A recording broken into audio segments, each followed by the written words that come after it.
अध्यक्ष महोदय, राज्य के सरकारी विभागों में राज्य कर्मियों को अपने पद के अनुसार उसे 7वें वेतन आयोग के तहत मूल वेतन के साथ ग्रेड पे दिया जा रहा है और लेवल भी निर्धारित है, जबकि बीपीएससी टीआर1, बीपीएससी पीआर2, बीपीएससी टीआर3 द्वारा चयनित अध्यापक एवं सक्षमता पास विशिष्ट शिक्षकों का ना ही ग्रेड पे निर्धारित किया गया है और ना ही लेवल तय किया गया है। सिर्फ नियोजन के तहत वर्ग 1 से 5 के अध्यापकों को एवं विशिष्ट शिक्षकों को 25,000, वर्ग 6 से 8 के अध्यापक को 28,000, वर्ग 9 से 10 के अध्यापक एवं विशिष्ट शिक्षकों को 31,000, वर्ग 11 से 12 के अध्यापक एवं विशिष्ट शिक्षकों को 32,000 रुपया मूल वेतन दिया जा रहा है, जो 7वें वेतन आयोग से बिल्कुल अलग है, जिसके कारण भविष्य में अध्यापक एवं विशिष्ट अध्यापकों को 8वें वेतन आयोग के लाभ से वंचित रहना पड़ सकता है, जबकि उक्त शिक्षकों को भी राज्य कर्मी का दर्जा प्राप्त है। अतः उक्त शिक्षकों के हित में पद के अनुसार शिक्षकों को ग्रेड पे तथा लेवल निर्धारित करने हेतु हम सदन के माध्यम से सरकार का ध्यान आकृष्ट कराते हैं। माननीय मंत्री शिक्षा विभाग। अध्यक्ष महोदय, वस्तुस्थिति यह है कि पंचायती राज संस्थाओं एवं नगर निकाय संस्थाओं द्वारा नियुक्त शिक्षकों को समान कार्य के बदले समान वेतन देने से संबंधित माननीय सर्वोच्च न्यायालय में दायर SLP-C संख्या 20/2018 बिहार सरकार एवं अन्य बनाम बिहार माध्यमिक शिक्षक संघर्ष समिति एवं अन्य के साथ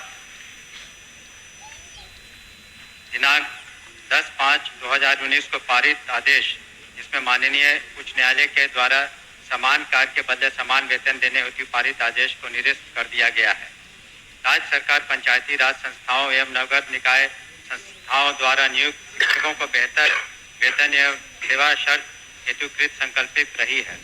राज्य सरकार ने सहानुभूति पूर्वक इन शिक्षकों को 1/9/2020 से EPF योजना, जिसमें राज्य सरकार के द्वारा लगभग 5% अंशदान दिया गया है, से आच्छादित करते हुए दिनांक 1/4/2021 से 15% का वेतन वृद्धि किया गया।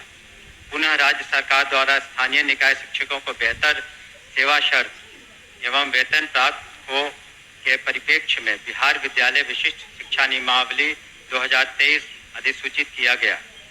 नए शिक्षकों के नियुक्ति हेतु बिहार राज्य विद्यालय अध्यापक नियुक्ति, स्थानांतरण, अनुशासनिक कार्रवाई एवं सेवा शर्त नियमावली 2023 अधिसूचित किया गया।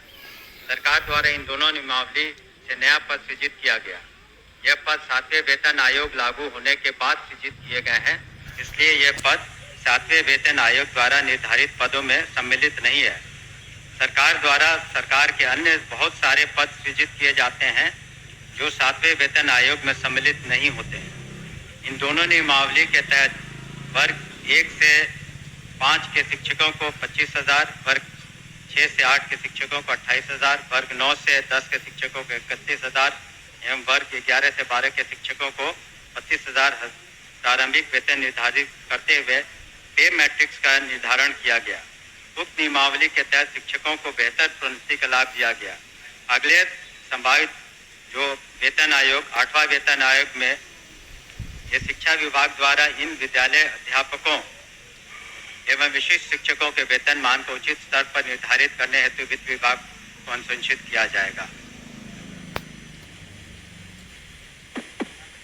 महोदय, मैं पूरे वक्तव्य को मैं सुना।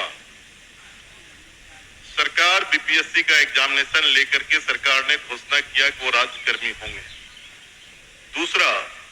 दूसरी बात की सरकार ने ही घोषणा किया कि सक्षमता परीक्षा पास जो कर जाएंगे शिक्षक वो राज्यकर्मी होंगे। तो जब राज्यकर्मी होंगे तब फिर क्या औचित्य है कि आप उसको 7वें वेतन के लाभ से अलग रखेंगे, उस श्रेणी में नहीं रखेंगे? क्यों उसको राज्यकर्मी का दर्जा देते हुए और राज्यकर्मी की घोषणा करते हुए उस लाभ से सरकार क्यों वंचित रखना चाहती है, ये मैं जानना चाहता हूं। माननीय मंत्री। अध्यक्ष महोदय, इसमें जो विचार विमर्श किया गया वित्त विभाग से, ऐसी बात नहीं है कि सहानुभूति तो पूरी रखी गई। एक और आंकड़ा मैं पढ़ना चाहूंगा सदन के सामने। वर्ष 2003 में जो नियुक्त प्रशिक्षित शिक्षा मित्र थे, प्रारंभ में उनका नियत वेतन प्रति माह था 1500, जो वर्तमान सकल वेतन प्रति माह हो गया 31,340। वर्ष 2006 में नियुक्त पंचायत प्रखंड नगर शिक्षक थे 5000, उनका वर्तमान सकल वेतन प्रति माह हो गया 29,410। वर्ष 2010 में नियुक्त पंचायत प्रखंड नगर शिक्षक 7000 था वेतनमान, तो उनका हो गया आज के दिन में 29,410।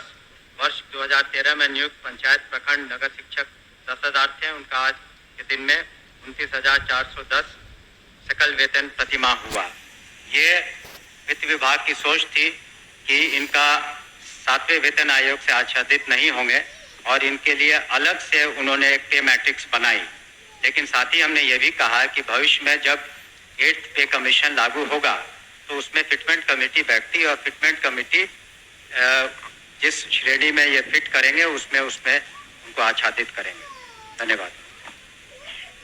महोदय, जो सरकार के द्वारा वक्तव्य फिर दोबारा दिया गया, ये पुरानी बात को दोहराई गई कि जब नियोजन इकाई कई नियोजन इकाई थी, आपने तय में उस तमाम नियोजन इकाई को भंग कर दिया।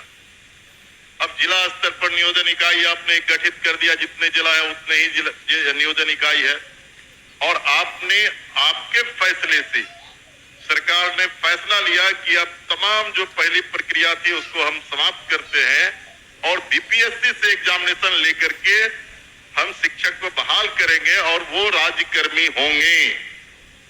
दूसरा, कि सरकार से हम लोग बात कर रहे थे कि जो पुराने तरीके से, क्या नाम है तुम्हारा, खंड से जिला परिषद से जिन शिक्षकों को नियोजित किया गया उनको आप सरकारी कर्मी घोषित कीजिए। सरकार ने एक फैसला लिया, सक्षमता परीक्षा जो पास करेगा वो सरकारी कर्मी होंगे। तो सवाल उठता है कि सरकारी कर्मी वो सिर्फ स्कूल में नहीं पढ़ाते हैं, उनसे आप चुनाव में बूथ पर भेजते हैं, उनसे आप जो है सो बीएलओ बनाते हैं, उनको कई तरह का सवाल करते हैं। जब वो सरकारी कर्मी आपने घोषित किया है, तब सरकारी कर्मी के बराबर उसके समकक्ष 7वां वेतन क्यों नहीं देना चाहती है, ये हम जानना चाहते हैं। तो नहीं, उनका कहना है कि वो पुराना जो बताया 4000 था, 2000 था, 3000 था। दूसरी बार खड़े होकर बोले नहीं सर अध्यक्ष महोदय, जब ये पूरा मामला वित्त विभाग में गया, वित्त विभाग इसमें सारी निर्णय लेता है। पे मैट्रिक्स उन्होंने नया किया और कहा आयोग से आच्छादित नहीं होंगे। और दूसरी बात ये भी है, हम इस बात को स्वीकार कर रहे हैं कि भविष्य में जब 8th पे कमीशन का इन्होंने बात उठाई है, तो जब भी पे कमीशन केंद्र सरकार के द्वारा जब वो लागू होता है तो यहाँ बिहार में भी फिटमेंट कमेटी बैठती है और फिटमेंट कमेटी के अनुसार उस वक्त इसमें जिसमें करेंगे हम लोग अनुशंसा करेंगे। लेकिन अंतोगत्वा इन सभी मामलों में वित्त विभाग अपने वित्तीय प्रबंधन के तहत ही अंतिम फैसला देता है, जिसको सभी को स्वीकार करना पड़ता है। धन्यवाद। हो गया आपका। सर ठीक है, वो लोग पूछेंगे, लेकिन मेरा आखिरी सबमिशन है सर, सप्लीमेंट्री मेरा ये है कि वित्त विभाग से सारी प्रक्रिया को पूरा करते हुए तब आपने बीपीएससी का एग्जामिनेशन लिया और तब आपने राज्यकर्मी का दर्जा दिया। तो साथ में वही घूम फिर के आ रहे हैं आप। साथ में वेतन का आप लाभ उसे क्यों नहीं देना चाहते? ये सरकार एक लास्ट करते हैं सर। एक ही बात को बोल रहे, बोलिए अध्यक्ष। जाएगा कह तो रहे, हमने तो कहा ही